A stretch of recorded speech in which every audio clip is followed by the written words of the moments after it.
Okay, so I'm going to give you an update on Corazon. He's coming along really nicely. He's got a really nice flat walk. He's got a nice running walk. He's very smooth. He can't hold a straight line. It's kind of like riding a wet noodle, or a drunken sailor. Keeps going back and forth like that. So he just doesn't understand to stay straight, but he will in time. So he's very wobbly, and to have self-carriage, they have to be able to carry themselves straight. He's in a different bit now because I'm riding out in the pasture, so I'm trying to ride with some equipment that she has. And the one bit they had is a 7-inch shank. Now that he understands the bit, I think it's too much, and they said they had a wonder bit, so I'm trying that. So I'm just going to show you his flat walk and then his running walk. So flat walk first.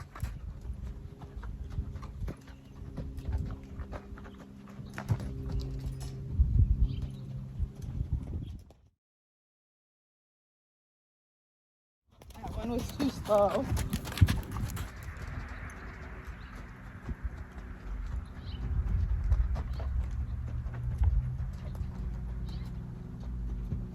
Drifting towards the gate. He was doing really well out in the field. Now he doesn't want to be in here.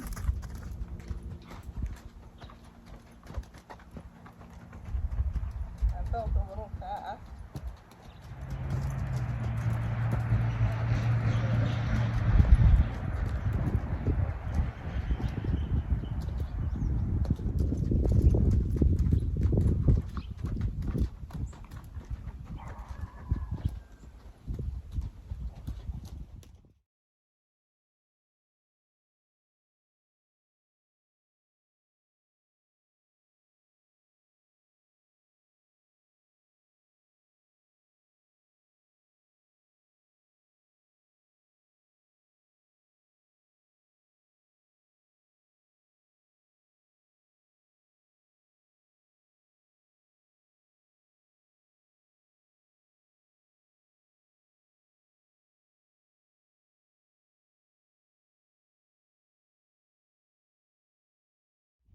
Since he's messing around, that's going to be his flat walk. That's the best I can get with him screwing around. Now, running walk.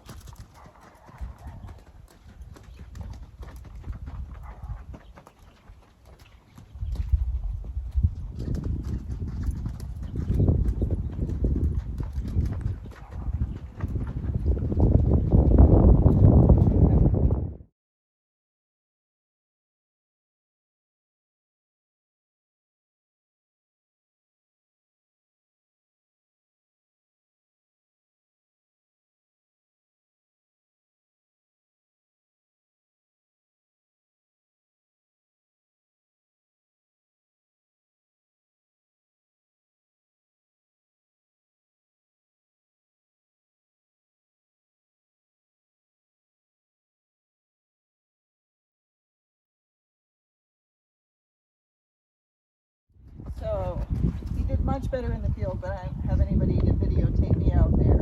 And he's screwing around in here because I left the gate open. He wants to go out the gate.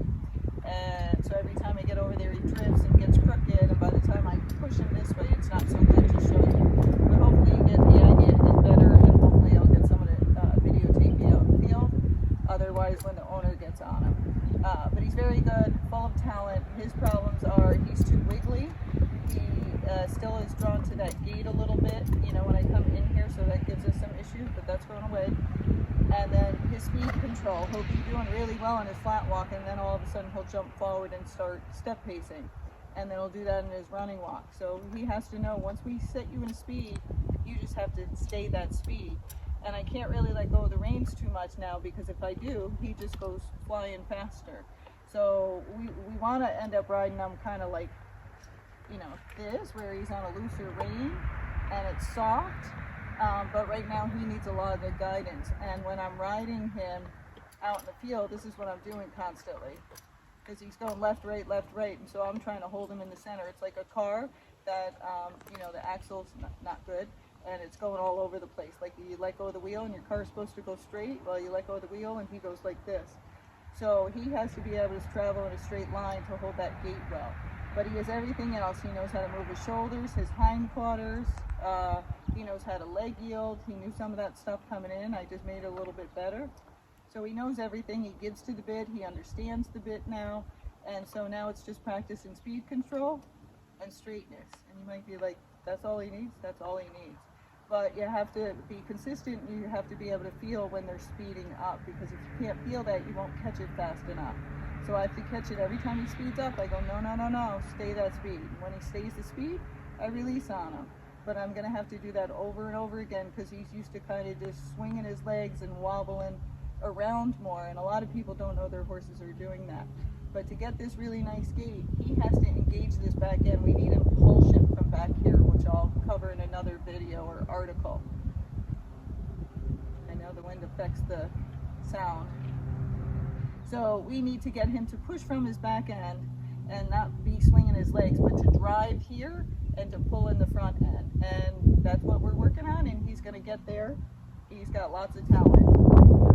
So just in case you couldn't hear me, what I said was he needs to get impulsion from his back end. He needs to drive himself forward and pull with those front legs, and then he'll have a nice head shake and everything. But right now his head's up and down. It's not exactly where I want it. It's much better than it was. But in the end, we want to ride them and have them carry themselves, which is called self-carriage.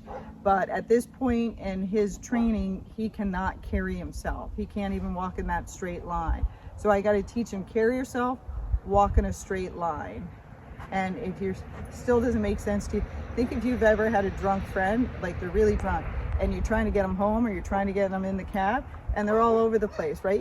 You're trying to grab them, you push them one way, they go the other direction, and they're all over the place. So it's very hard to control. And you know, a person who walks straight is much easier to control. So that's what it is with the horse. It kind of feels like they're drunk. And you know, sometimes something's wrong with them. They have EPM or something neurologic. Other times it's just nobody trained him to be straight. And that's what I'm trying to train him, is to just travel in a straight line and keep himself there. And he'll get there in time. He just doesn't know he's supposed to do that. And I know his history, so you know, that makes a big difference for me knowing it. But some of you will get these horses and you don't know that the previous person never made them travel in a straight line. They just went down the trail and they followed the trail. But you know, if they were back out in the open, they, you know, you might not know that the horse walked like this his whole life. So he just doesn't know any better, but he'll get there.